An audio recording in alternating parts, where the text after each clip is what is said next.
Welcome. Today we're cracking the code on something that shapes every single global business deal, but it's totally invisible. Culture. Yeah, it's that hidden variable that can make or break huge procurement agreements. And we're going to give you the framework to finally see it clearly. All right, so here's how we're going to tackle this. First, we'll look at the big puzzle everyone faces. Then, we'll unpack a really powerful framework for understanding it all. After that, we'll see how it all plays out in real-world negotiations and supplier strategies, and we'll wrap up with a toolkit you can actually use. So let's kick things off with a problem that honestly stumps even the most seasoned pros out there working in global supply chains. You've been there, right? A deal looks absolutely perfect on paper. The price is right, the quality checks out, but then everything gets bogged down. Suddenly there's miscommunication, weird delays, and just friction. Well, the answer isn't in the spreadsheet. It's buried deep inside our own cultural programming. And this quote from sociologist Geert Hofstede just nails it. We're all basically running on different operating systems, you know? We have these invisible rule books in our heads. Culture isn't just about food and holidays. It's the fundamental software that shapes how we talk, how we trust, and how we view things like authority. So how in the world do you start making sense of all these different rule books? Well, thankfully, we have a powerful framework from Hofstede himself. This came out of a massive, and I mean massive, study of IBM employees in over 50 countries. He came up with 6 key dimensions of national culture.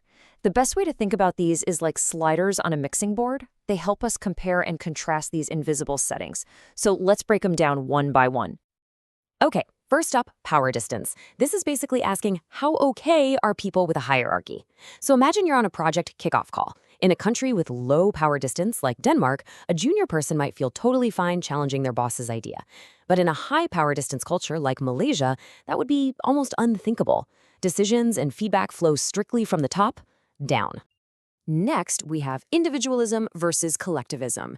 Is the star of the show the I or the we? Think about it like this. In a super individualist place like the United States, a star employee gets a bonus and a big public shout out. But in a collectivist culture, maybe like South Korea, the entire team gets praise. Singling one person out could actually be embarrassing for them. Then we get to masculinity versus femininity. And hey, this has nothing to do with gender. It's all about a society's core values. A negotiation with a masculine culture like Japan might feel really competitive, very focused on winning. On the flip side, negotiating with a more feminine culture like Sweden feels more like a collaborative workshop, all about consensus and finding a good outcome for everybody. So, how well does a culture handle the unknown? That's uncertainty avoidance. A supplier from a country that's high on this scale, like Germany, will probably want a contract that spells out every single possible scenario. They want the plan. But a partner from Singapore, which is lower on the scale, might be way more comfortable with a flexible agreement that can adapt as you go. This one's all about the time horizon. Are we playing the short game or the long game? Cultures with a short-term focus are all about quick wins, like hitting this quarter's numbers. But a company from a long-term oriented culture might invest in a supplier relationship for the next 10 years, even if it costs more upfront. They're not just thinking about today, they're thinking about the next decade.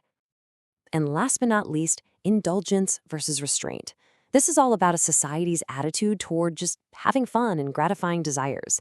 This can even pop up in business relationships. In an indulgent culture like Mexico, a long, relaxed lunch where you really get to know your counterpart is a critical part of the deal. In a more restrained culture, it's often straight to business, no messing around. Okay, so let's shift gears from the theory to the real world. This is where the rubber meets the road. Let's see how these dimensions play out in the high-stakes world of procurement negotiations, where fortunes are literally made or lost. This brings us to one of the biggest tripwires of all, how people communicate. In a low-context culture, you say what you mean and the written contract is king. But in a high-context culture, so much of the communication is layered.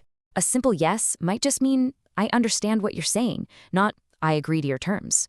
If you misread that, you're heading for a huge misunderstanding down the line. And this, of course, shapes the entire negotiation.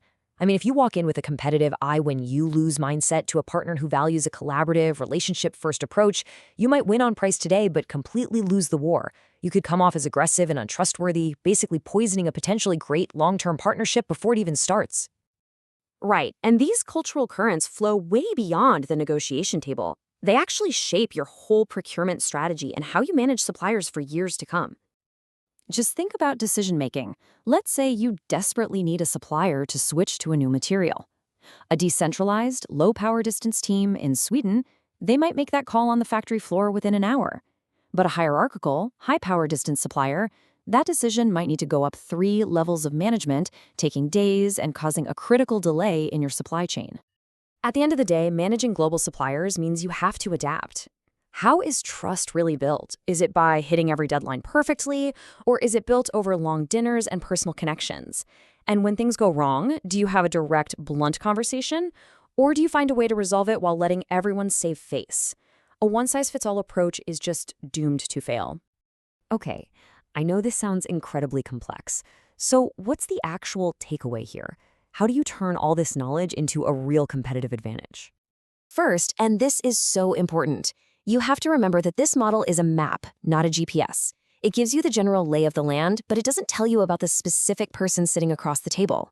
Use it to ask better questions and anticipate differences, but never, ever use it to stereotype someone. And the master key that unlocks all of this cultural knowledge, the thing that lets you apply it with real skill, is emotional intelligence. All the research points to this. EI is about being self-aware, having empathy, and managing relationships. It's what lets you read the room and adapt your style to build a connection no matter where in the world you are. So, let's wrap this all up. Understanding culture isn't some soft skill. It is a hard, strategic necessity. It impacts every negotiation, every decision, and every single relationship in your global supply chain. Use frameworks like this to see what might be coming and use your emotional intelligence to navigate it like a pro. And that leaves us with one final thought.